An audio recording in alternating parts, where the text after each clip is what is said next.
What is up, everyone? JD here. I hope you're all doing well today. Today I'm excited to bring you a new knife review, but real quick, check in the pockets. I have my ProTech Malibu in the pocket today. Still my favorite button lock, guys. I have all the budget button locks that have come out, and there's quite a few examples that are getting really good and are a lot better. I think out of the budget, the Conspirator is definitely my favorite, but this is definitely my favorite overall. I really just love the aluminum, the way it feels in hand. The diamond texturing on here is outstanding. The 20CV has performed really, really well. I'm very happy with it. I think I got lucky with it because this example, I have very minimal button stick. I did put skiffs in the pivot, and the action is just as smooth, but they're ceramic instead of stainless steel. And I must have an example of ProTech that's around a 60 to 61 heat treat because this 20CV doing really, really good. Really happy with it. Great stone wash, and just fit and finish on this thing. Outstanding. Really good. All right, let's go ahead and jump into the knife because that's what you all are here for. I have the Knife Center exclusive 3V Demko AD20.5. This is the one everyone has been waiting for. 3V, guys. Now, I brought out what it came in to show you how they're able to offer this for only, what is it, $159, $69, $79, $89, so $30 more. They're able to do that because it's no longer coming in this really premium plush taco box presentation. They just have this very simplistic, I forget how you vacuum, what is it, vacuum seal plastic. It is notched so that it's, and the sticker came loose. They threw the sticker in the package, but you can, it's very secure. It's not going to come loose. Comes with this wrapper, and then it comes with a lefty pocket clip, same as the Demko AD20.5 came out when it released. I think this is a very smart way to save the cost. It demonstrates how that shark lock looks inside, but I think it's a very smart way to save the money by making it this way. If you're able to get me a more premium steel for a very marginal increase in price, and we're talking a huge jump coming from 10A up to 3V. This is very strong steel. It is not super corrosive resistant, but they do a good job with their stone washing, and I think that's really going to go a long way to prevent that from corroding, I guess, for lack of a better word. But as you notice here, I have the work mat out. I am zoomed out a little bit to try to make sure that I have plenty of space for y'all to see what we're about to do.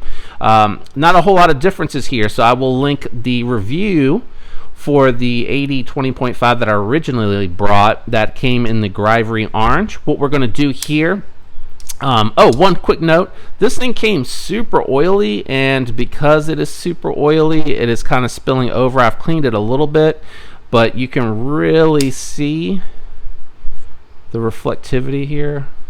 See it? You can see it here as well. Lots of oil, which has created a little bit of lock stick, I've noticed. I do not agree with putting oil in this locking system. Oops. I think you run it smooth and dry. You put it in the pivot and on the bearings. The action is actually a whole lot smoother. As you can see here, there's no oil where it locks up. It is just running dry, and it actually runs a whole lot smoother. But since I have it out here, what we're going to be doing is we're going to be taking everything from the Austin A clip point that I picked up, I don't know what, 6 months ago, and we're going to be swapping it over to the 3V. I am going to be selling the clip point Austin A with the orange Grivory scales. Forgot to grab those. Hold on one sec. Putting the orange scales back on here. This one's a little bit harder to find, so I am going to be selling this clip point variant with the orange on here back out to recoup some funds, and that way I can have the 3V steel on the purple haze setup. So I will go ahead and time lapse everything. You guys are more than welcome to fast forward past the time lapse, but I didn't think there was really too much to go over here. Links down in the description for everything that I have here. This is the Lynch Northwest Deep Carry Pocket Clip. I use the Weehaw bits. This is the Kershaw driver. This is the Scout Tool driver. That you can get it in raw. I picked it up in the Blurple. This is the 3/4 Weehaw bits that come in this setup here. It is a 10 in the pivot, and it is a 6 for all the other hardware. I only use oil on the bearings, so I probably am going to clean this up. So the action on the AUS 10A is going to be really smoothed out, because it's not going to have that lock stick from being over oiled. I understand why they put so much oil on the 3V around everything, because they don't want it to cause corrosion, but I will demonstrate how to properly do that without it being too much here. So I'm going to go ahead and start by taking everything off of this one first.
Alright guys, hope you enjoyed that. I officially have now the 3V blade steel on the purple haze, and I have removed the skiffs and installed them on here, and the red scales and backspacer will be going into storage.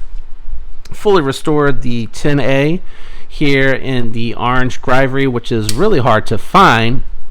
And if you're interested in this, DM me, because I'm pretty much going to be putting this on Reddit immediately after this video. I don't expect it to last very long. I'm not really sure why the popularity for the 10A orange scaled variant, but really good hunting knife, I suppose.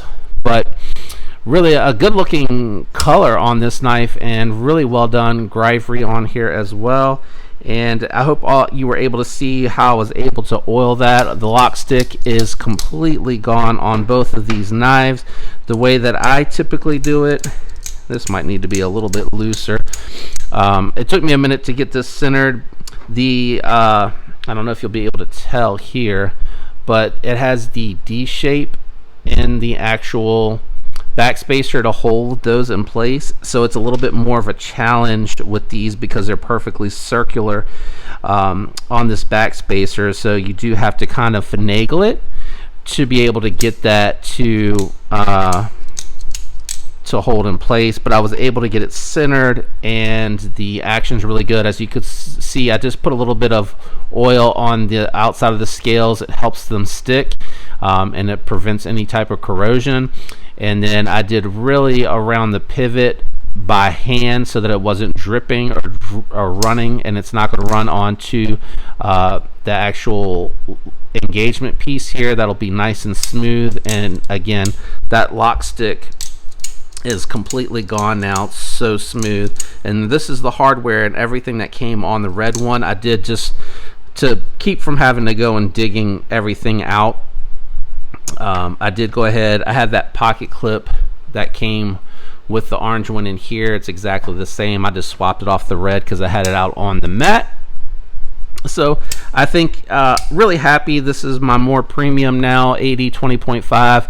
Got the purple haze and the Lynch Northwest deep carry pocket clip on here, and I have the skiffs and the pivot on the purple haze, and this one's been completely restored to stock. Hopefully again you enjoyed it. If you did, do me a favor, leave a like, consider subscribing if you're not already subscribed, and don't forget to turn your notification bell to all. I hope all of you have a fantastic week. Thanks for tuning in with me today, and until next time, peace.